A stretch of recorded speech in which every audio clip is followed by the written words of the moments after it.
Donc, nous voici au moment des témoignages.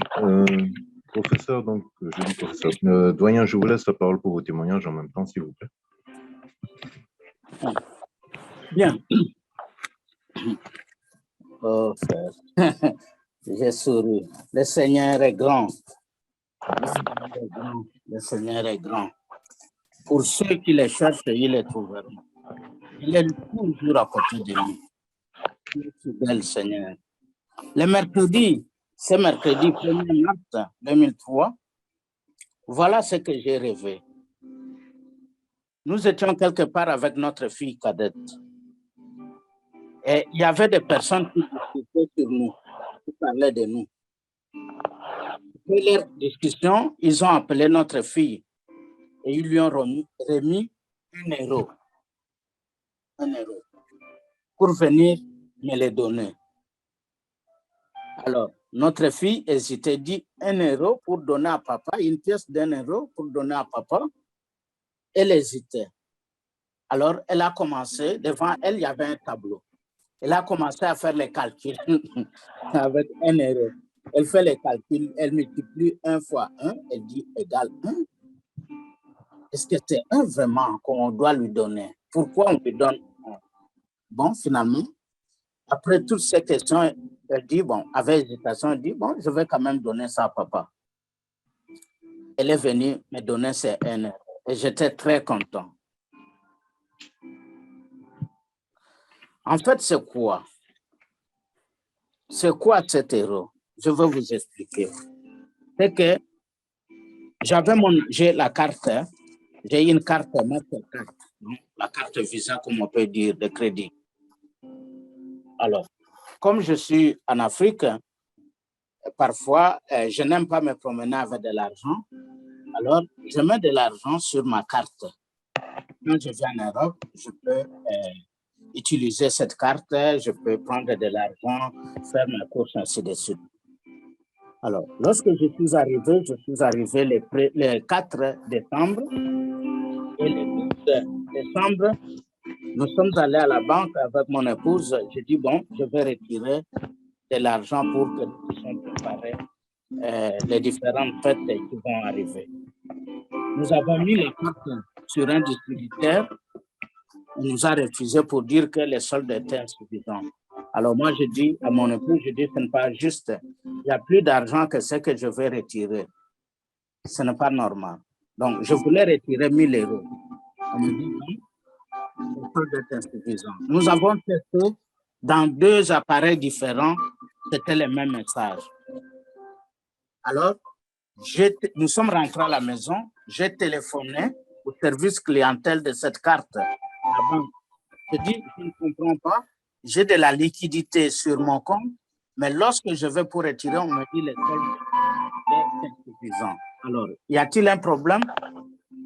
Le monsieur que j'ai eu, il me dit, attendez, il les regarde, il dit, mais non, je viens de voir que vous avez retiré 1 000 euros. On vient de vous, débiter 1 000 euros. Alors, comment vous dites? J'ai dit non. J'ai fait des tentatives, je n'ai pas eu. Voilà comment on m'a répondu. C'est pour cela que je vous appelle. Alors, le monsieur me dit, fais vite, appelle vite les services clientèle. Il me donne le numéro de téléphone, appelle vite pour leur dire qu'il y a une opération erronée qui a été faite sur ton compte pour qu'on puisse vous rembourser votre argent. Directement, je me suis mis à téléphoner et puis on m'a demandé d'écrire, j'ai écrit. C'était le 12 décembre. Et chaque jour, pratiquement chaque jour, je téléphonais et le 1er janvier, le 3 janvier, je téléphone à la représentation de la banque, qui est la banque congolaise, mais qui a une représentation en Belgique. Je téléphone, la dame qui est là-bas me dit, j'ai vérifié avec mes amis et mes collègues qui sont à Kinshasa, en fait au Congo, ils m'ont dit que votre demande a été transmise au service de gestion de cartes à partir du 30. Et il faut attendre 45 jours pour qu'on traite votre dossier. Donc, attendez 45 jours. Si avant 45 jours, vous n'avez pas de réponse positive, des réponses, Donc, venez, vous me téléphonez comme ça, je vais voir ce que je peux faire. Donc, logiquement, le 45e jour, c'était le 14 février. Nous sommes arrivés le 15 février. J'ai téléphoné à la dame, je lui ai écrit. La dame, 2 jours après, elle m'a écrit pour me dire, les collègues me disent que votre argent sera restitué à la fin de cette semaine. Mais nous étions mercredi. La fin de cette semaine, j'attends jusqu'à samedi. Je n'ai pas de réponse, je n'ai pas de suite. Le vendredi passé, à partir du rêve que j'ai fait, j'ai compris que c'était la situation de mon argent. Donc, le 1, pour moi, le 1 équivalait à 1000 €. J'ai dit à mon épouse, je pense que ma situation est en train de se débloquer. Au niveau du Seigneur, il a débloqué la situation. Maintenant, je dois faire pression. Alors, le vendredi 3, le matin, j'ai écrit à la compagnie, donc à la banque, pour leur dire encore une fois que j'étais désolé de constater que jusque-là, on ne m'a pas encore répondu. Soit me rembourser, soit me dire quel est le problème exactement. Le vendredi matin et le vendredi soir, vers 17h, je reçois un mail de la banque qui me demande pardon. Pardon du retard et m'explique que ce retard serait dû au fait que la banque attendait les banques qui gèrent les cartes Visa et Mastercard qui étaient censées me rembourser cet argent. Et jusque-là, ma banque n'a pas encore reçu de réponse de leur côté. Mais finalement, ils ont décidé, donc ma banque a décidé de pouvoir me rembourser en attendant d'attendre la réponse qui viendrait des banques, des gestionnaires de cartes Mastercard. Et le monsieur qui m'a écrit me dit, aujourd'hui, ce soir, nous allons vous rembourser vos 1000 € sur votre compte et vous allez voir que votre argent. Demain, si vous ne trouvez pas l'argent sur votre compte, revenez vers nous. Sans avoir regardé sur mon compte, j'étais content. J'ai dit à mon épouse, voilà, et à ma fille, j'ai dit, voilà les rêves que j'ai faits. C'était justement pour cet argent. Donc, on m'a présenté 1 €, mais ce n'était pas le 1, c'était 1000 €. Et le samedi matin, j'ai regardé sur mon compte, j'ai vu qu'effectivement, l'argent a été remboursé. Donc, Seigneur, frères et sœurs, vous voyez déjà que le Seigneur peut vous parler. Mais il faut savoir interpréter. Il faut savoir interpréter. Ça, c'est le premier rêve, frère Patrick. Le deuxième témoignage que je voulais faire, c'est quoi? C'est que j'ai rêvé. J'allais au culte. Et en sortant de ma maison, j'ai rencontré quelqu'un qui était debout, qui hésitait à avancer. Et je lui ai posé la question de savoir pourquoi il ne partait pas prier. Et la personne m'a répondu, non, je ne veux pas prier. Parce que ma question, c'est, tu ne pars pas prier? Elle m'a répondu non. Et je lui ai dit pourquoi. Et la personne m'a répondu parce que mon église est fermée. Alors moi, je lui ai dit, ton église est fermée, tu ne peux pas aller prier dans d'autres églises, il y a beaucoup d'églises ici. Elle m'a dit non, seulement dans mon église. Moi, je lui ai dit, mais tu attendras jusqu'à ce que ton église sera ouverte et puis tu commenceras à prier. Elle m'a dit oui, ferme. En fait, son église, il prie dans l'église catholique. En rêve, hein, il prie dans l'église catholique et son église était fermée. Il faisait des travaux ou quoi. Alors, mais il ne savait pas où aller. Et moi, je lui ai dit qu'il y avait des églises évangélistes partout. Il pouvait aller, mais la personne ne voulait pas. Alors, moi, je lui ai dit, OK, moi, je vais prier dans les églises évangéliques. Alors, maintenant, je suis parti. Dès mon arrivée dans cette église où je suis allé prier, je me suis assis un peu derrière.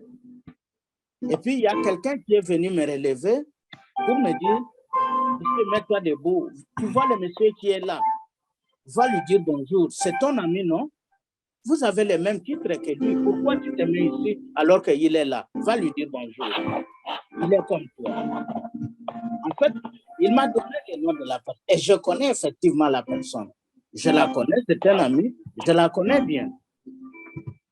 Alors, aujourd'hui, donc, les rêves, je les fait hier. C'était les rêves de hier. Aujourd'hui, je vais au culte.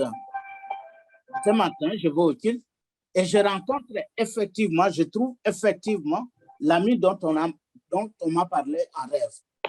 Je le vois. Il était assis sur le premier banc, sur le même banc, la même rangée, que ce soit les pasteurs. Et moi, je me suis mis comme ça, j'entre et je me suis bon, j'ai vu que devant, d'habitude, là où je me mets, il y avait beaucoup de gens. Je me suis mis un peu sur une rangée qui était vers au milieu de la salle. Après quelques temps, je ne sais pas, comme quelqu'un, un esprit qui m'a dit de me relever de là, et je me suis déplacé de là où j'étais assis pour me mettre sur la deuxième rangée. Et là où je me suis mis, j'ai rencontré un autre ami avec qui nous vivons ici, qui revenait du Congo et qui était assis à côté. Moi, je l'ai regardé, je dis, ah bon? Alors, à la fin du culte, je lui ai dit bonjour. J'ai dit bonjour à cet ami qui venait d'arriver. Et puis, je me suis avancé vers l'ami dont on m'a parlé en rêve. Je m'avance, je le vois, il était en train de parler avec le pasteur. Donc, le pasteur. Alors, je lui ai dit bonjour. Et puis, je voulais partir. Il me tient par la main. Il me dit, il m'appelle l'ami de Sayo. Sayo, bon, c'était la guerre pendant la guerre mondiale. La victoire que l'armée congolaise avait gagnée, c'était dans la ville de Sayo. Une des victoires, c'était dans la ville de Sayo. Alors, il fait référence, en fait, il fait allusion à notre séjour en tant qu'étudiant sur le campus. Il dit, voilà, ce sont des compatriotes de Sayo, les anciens de Sayo. Alors, pour la première fois, il me présente au pasteur. Il dit au pasteur, voilà, c'est M. Tel, c'est lui qui nous a accueillis ici en Europe, à l'université quand nous sommes arrivés. Le premier pas dans la recherche, c'est lui qui nous a enseigné. Il est spécialiste dans tel domaine, il est ceci, il est cela. Et le pasteur qui se tourne vers moi, il me regarde, il dit, mais je vous vois souvent venir ici, non? Je dis, oui, je viens ici. Il dit, mais je vous dis bonjour. Moi, je dis, oui, vous me dites bonjour. Je me dis bonjour et ça s'arrête là, on se sépare. Il dit, ah, mais vous êtes très simple par rapport à ce qu'il me dit de vous. Moi, je lui ai dit, mais pasteur, qu'est-ce que vous voulez que je sois? Comment voulez-vous que je sois? Donc, quand je viens à l'église, je dois voir que je travaille ici, je fais ceci. Non, je viens pour prier, nous sommes tous égaux ici à l'église. Il m'a regardé. On aura le temps de parler. Ok, on aura le temps. Donc, voilà. Je ne sais pas si vous avez compris les deux rêves, mais ce sont des rêves qui viennent de se concrétiser coup sur coup. Ce que j'ai vu, on m'a parlé de lui, je l'ai vu, nous avons parlé avec lui. Ce que je veux vous demander, frères et sœurs, encore plus à travers ce témoignage, c'est quoi? C'est être fidèle au Seigneur. Et priez-le de tout votre cœur, sans hésitation, sans hypocrisie, surtout, sans hypocrisie. Vous verrez ce qu'il pourra accomplir pour vous. Moi, comme je l'ai dit lors de mon exhortation, moi aujourd'hui, personne ne peut me dire le contraire par rapport au Seigneur Jésus. J'ai beaucoup de témoignages dans ma vie. Il y a des témoignages que je ne vous fais pas. Parce que sinon encore, les gens vont dire, mais non, je sais que ça peut, il y a des sceptiques, mais moi je vous dis ce que je vis. Et il y a un témoignage que je vous réserve, je dis, j'attends la finition, si je peux dire ainsi. La finition, l'aboutissement de tout. Il est déjà en marche. Parce qu'il est grand pour moi, ce témoignage-là. Il est très grand. J'attends le jour où tout sera accompli. Je reviendrai vers vous pour vous faire ce témoignage. Et je dis aujourd'hui dans ma famille, dès que je rêve, dès que je fais quelque chose, tout le monde s'attend à ce que cela se réalise. Ça peut être dans un laps de temps aussi à la durée, mais nous sommes sûrs que cela va se réaliser. Donc, merci beaucoup, frères et sœurs, de croire à votre Dieu, de prier chaque jour et de bien prier, de ne pas être hypocrite. Frère Patrick, j'ai un petit témoignage. Merci. Merci, Dieu vous bénisse, doyen. Le frère Fernando, vous avez la parole, s'il vous plaît. Bonsoir. Oui, bonsoir. Pouvez-vous vous rapprocher de votre micro, s'il vous plaît? Je disais bonsoir, là, vous me recevez? Pas très nettement, mais allez-y, s'il vous plaît. Ah, ok, non. Donc, je veux aussi un peu ajouter par rapport à ce que papa a dit par rapport au rêve. Moi aussi, le dimanche passé, j'ai fait un rêve dans lequel je me trouvais. Il y avait comme une sorte de réunion Zoom. Et dans ces réunions Zoom, on nous parlait d'avoir la soif de Dieu. Que nous devons vraiment réellement avoir très soif de Dieu, dans le sens que pas avec les problèmes, mais dans le sens de vouloir être avec lui, cette soif-là. Je me réveille le matin, je me lave, arrivé au culte, la louange qu'on entend, c'est une louange qui parle de la soif de Dieu. Je me suis dit, ah, vraiment? Bon, je dis, bon, c'est juste un coup d'éclat. Quelques minutes après, le pasteur qui monte sur la chair, et effectivement, c'est ce qu'il prêche encore, la soif sur Dieu. Je me suis dit, réellement, le Seigneur parle. Vraiment, je me suis dit que réellement, le Seigneur parle vraiment à ses enfants. Ce que je voulais dire, moi, que de ne pas vraiment négliger. Vraiment, le Seigneur est là. Continue. Si aujourd'hui, tu n'es pas sensible à sa parole, mais il y aura toujours un jour où tu seras toujours sensible à lui. Il me rend encouragé à celui qui doute que non, moi, le Seigneur ne me parle pas. Moi, le Seigneur, ceci, pas ceci, pas. Ne décourage pas mon frère, ne décourage pas ma sœur. Continue toujours à persévérer. Le Seigneur est fidèle. Il sera toujours sensible à cela. C'est un peu ça aussi, je veux aussi ajouter à ce que papa Mpena avait dit. Merci, frère. Dieu vous bénisse. Amen. La sœur Rachel, vous avez la parole, s'il vous plaît. Bonsoir. Oui, bonsoir, sœur, nous vous entendons. Vous pouvez parler, s'il vous plaît. J'ai partagé avec Papa Mpene, hein. Je voulais aussi partager avec le groupe. Nous vous écoutons. J'ai une vision là. J'ai vu, il y avait un programme là, ces programmes d'évangélisation, vous devriez prêcher. Et du coup, j'ai vu, donc sur l'affiche, il y avait le frère Patricio. On avait écrit le nom du frère Patricio qui devait prêcher. Mais à la réunion, il a donné la parole à Papa Mpene. C'est Papa Mpene qui a commencé à prêcher. Et quand Papa Mpene prêchait, il prêchait. Donc, j'étais en train de suivre la prédication là sur Zoom, mais avec image. Maintenant, il était en train de parler, il grondait, il me disait, il faut pas attendre, on a besoin que tu viennes se soutenir. Il faut pas attendre qu'on aille loin pour que tu te présentes, que tu faisais aussi partie du groupe. Maintenant, tellement qu'il parlait avec force, je me suis retrouvée dans le milieu là. Maintenant, le frère Patricio était devant. Il était devant dans une chaise. À ses côtés, il y avait une croix, la croix de Jésus. Maintenant, les gens venaient de tout le coin, les gens venaient. Mais quand les gens venaient, ils avaient le main à la tête. Ils avaient leur main à la tête, ils venaient et Papa Mpene était en train de prêcher. Mais le frère Patricio devant là, il était calme, hein? À ses côtés, il y avait une croix. Subitement, comme ça, la croix là a commencé à marcher et la chaise où étaient les frères Patricio, il ne marchait pas, mais la chaise aussi avançait et les gens aussi les suivaient tout en ayant le main à la tête. tout en ayant le main à la tête. Les gens étaient en train de marcher suivant la croix, le frère Patrice qui était aussi à côté de la croix devant. Maintenant, quand ils étaient en train de marcher là, les gens marchaient, suivaient la croix. Il y a des gens tout autour qui étaient en train de parler, de calomnier. Ils ne vont pas aller loin. C'est comme ça que tout le monde commence. On va les combattre. Donc, il y avait des paroles là, vraiment. Et j'ai eu à partager avec Papa Penny. Bon, c'est ce que moi j'ai.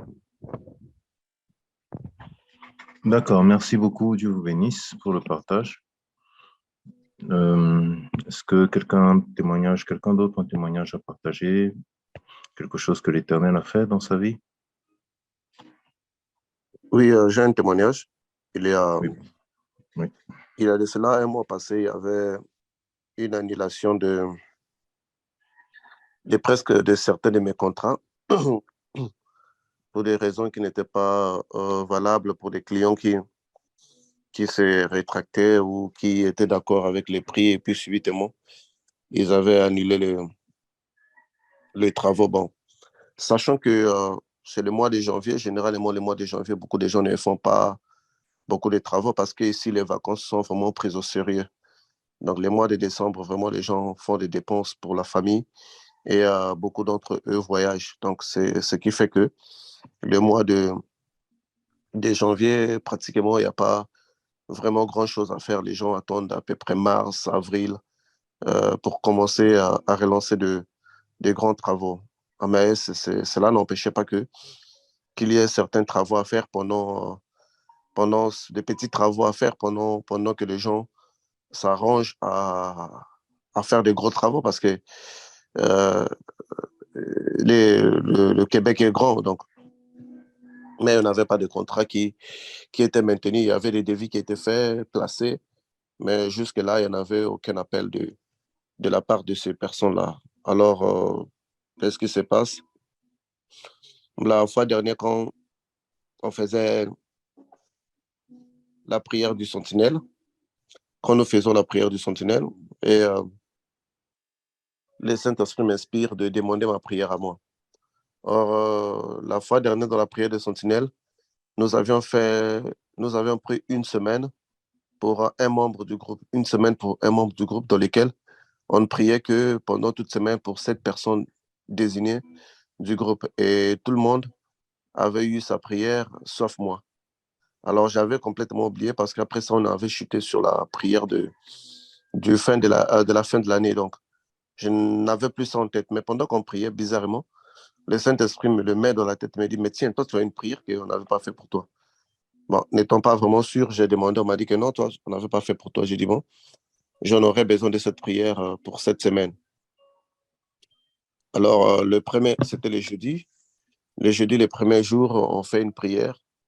Pour moi, en dormant la nuit de jeudi à vendredi, j'ai eu un songe que quelqu'un m'avait contacté pour faire la réparation de sa toiture. Donc, sa toiture suintait. Il y avait Non, ce n'était pas la toiture, c'était le plafond plutôt. Le plafond était un peu endommagé à cause de l'eau qui était entrée. Donc, je devrais euh, réparer ça, donc mettre du plâtre, le fixer. Pendant que je regardais, oui, je dis, ben, je peux faire ce travail. C'est un petit travail, mais quand même, je peux le faire. Donc, je devrais aller chercher les matériaux. Il y a une personne qui est apparue avec une moto qui m'a dit, bon, non, on va aller acheter les matériaux dans un magasin, dans un dépôt de matériaux. Pendant qu'on entre dans sa moto, on commence à circuler un peu. Et un peu devant, là, il y avait de l'eau. Donc, la route était comme bloquée par des eaux. Donc, on ne pouvait pas... Les eaux, ce n'était pas beaucoup, mais il a quand même foncé avec sa moto. Nous sommes partis, il a foncé avec sa moto. Plus qu'on avançait, plus que l'eau devenait profonde. Un peu devant, j'ai vu des fées. Les fées, ce sont des créatures lumineuses qu'on voit beaucoup dans des films. Là. Celui qui a déjà regardé Peter Pan, il sait ce que c'est des fées, des petites créatures là, qui semblent être comme des petites divinités, qui en fait m'encerclaient. J'ai compris qu'il y avait un problème spirituel. On a avancé un peu, j'ai vu un gros serpent qui était mort et qui était perché sur un arbre, sur un bâton plutôt. C'est comme vous tuez un serpent, vous le mettez sur sur un bâton. Mais je suis que ce serpent-là, comme c'était dans mon rêve, c'est mon rêve à moi, il avait un lien ou quelque chose à voir avec moi. Bon, je me suis posé la question, mais quand est-ce qu'on avait tué ce serpent-là? Bon, dans les rêves, je ne me préoccupais pas beaucoup. On avance un peu, euh, l'eau commence à nous prendre vers la tête et la moto ne pouvait plus continuer. Et j'ai vu deux personnes. Bon, ces deux personnes-là, toutefois que j'ai des problèmes, vraiment, ils apparaissent. Bon, ce sont des anges, ils apparaissent toujours et beaucoup de gens aussi parmi nous dans ces groupes, ils m'ont vu être escorté par ces anges-là. Et la sœur Linda, récemment, l'avait vu que pendant que je marchais, j'étais escorté par ces deux personnes-là qui ne laissaient personne m'approcher. Et je les ai vus apparaître. C'est là où je suis qu'il y avait maintenant un problème spirituel. Alors, je vois maintenant la moto ne pouvait plus passer dans l'eau. Ces personnes-là me disent, écoute, nage. Bon, moi, généralement, je ne sais pas nager. Hein. Moi, je suis un chat. Donc, je ne sais pas nager. Je dis, mais ça, c'est pas vrai. L'eau est trop profonde. Moi, je ne pourrais pas nager dans cette eau. Ils me disent, non, tu dois nager parce que le dépôt se trouve de l'autre côté de la rivière. Donc, l'unique façon pour toi d'atteindre les dépôts et de faire tes travaux convenablement, il faut que tu nages. Mais ils étaient rassurants. Ils étaient rassurants quand ils me parlaient. Alors, moi, je me suis mis à nager. Mais bizarrement, j'ai commencé à bien nager. J'ai nagé. Pendant que je nageais, j'ai vu un grand crocodile qui s'est précipité dans l'eau pour m'attaquer. Et l'un de ces personnes-là qui était avec moi, il achevait le crocodile en lui lançant quelque chose qui paraissait comme la boue plutôt. Les crocodiles est mort, échoué dans l'autre rive. Et moi, j'ai fini de nager, je sors de l'autre côté, je rentre dans l'entrepôt. Donc, j'ai pu atteindre l'entrepôt. Je me réveille un peu. Je suis que ce que moi, je pensais juste être une période des galères, comme on dit, une période de fête où les gens n'ont pas d'argent. C'était un frein spirituel. Donc, le serpent que j'avais vu, je savais que c'était les esprits des eaux. Donc, les esprits des eaux, c'est toujours les Léviathan. Donc, les Léviathan qui a des apparences, soit les crocodiles ou soit les serpents géants. Donc, la première partie du travail a été achevée. Les Léviathans, donc les premiers serpents que j'avais vus à l'entrée, qui m'empêchaient de mieux effectuer mes travaux, et dans sa forme du crocodile, donc aussi, il avait été achevé. Je remercie Dieu pour ça, mais je dors encore. Quand je dors, je me vois, mettons, le rêve continuer, où j'ai eu la suite j'ai terminé de faire ces travaux-là, et j'étais en train de nettoyer l'endroit où j'avais fait des travaux. Et je me réveille, le lendemain, bizarrement, ma publicité était en ligne, mais ce n'était pas visible. C'est comme si personne ne le voyait pas. Et le lendemain, j'ai eu des gens qui m'ont contacté pour aller faire des travaux. J'ai eu des messages des gens qui ont vu ma publicité. Donc, c'était comme si, quelque part, ils avaient rendu cette publicité invisible pour que je ne puisse pas être contracté pour des travaux. Donc, j'ai pu décrocher 2 contrats pour ce mois de mars. Et je m'endors encore le deuxième jour de la prière du groupe pour moi. J'ai eu à voir que j'étais sur la chute Niagara, donc, qui est à Ontario, donc entre les États-Unis et le Canada. J'étais allé là-bas une fois, mais ça fait déjà plus de 9 mois ou 10 mois, oui, quelque chose comme ça fait longtemps. Mais je me retrouve encore dans cette chute Niagara et dans un bateau de tourisme qui est là, que les gens montent pour voir comment la chute tombe. Et pendant que tout le monde voyait les eaux qui chutaient, moi, je regardais, j'ai vu 3 pierres. Sur ces pierres-là, il y avait aussi des petites sirènes. Mais ils étaient tout petites, comme des fées que j'avais vues précédemment. Moi, j'ai vu, et puis dès que je les ai vues, l'excursion n'a pas beaucoup duré. Ils ont mis un terme, on est sorti du bateau. Moi, j'ai dit, mais non, si je dis aux gens qu'il y avait des sirènes qui étaient là, les gens ne vont pas me croire. Ça, c'est dans la vision. Je me suis dit, bon, je vais encore demander de répartir dans les bateaux. Comme ça, je vais comment est-ce qu'on dit ça? Prendre des photos, comme ça, ils vont croire. J'ai commencé à faire pression à ces personnes-là. Ils ne voulaient pas qu'on réparte. Subitement, je vis un grand serpent qui sort de la terre, qui voulait m'attaquer.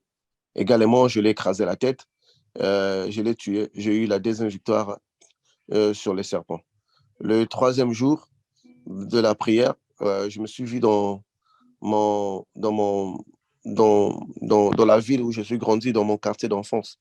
Alors, généralement, quand on rêve d'être dans le quartier d'enfance, dans une ancienne maison, dans un ancien endroit, dans une ancienne école, être avec des anciens amis que vous ne voyez plus, c'est réellement de rêve de blocage. Quand je me suis vu dans ces quartiers d'enfance, je me suis dit que c'était un blocage quelque part. Et je cherchais maintenant qu'est-ce qui causait les blocages. J'ai vu quelqu'un qui avait une arme qui devait me braquer. Je l'ai vaincu, je l'ai ravi l'arme, je l'ai flingué moi-même. Et puis, je me suis réveillé. Et par la suite, j'ai encore eu un rêve dans lequel j'avais acheté une nouvelle voiture. Moi, je pensais être une Audi, mais c'était une Lamborghini.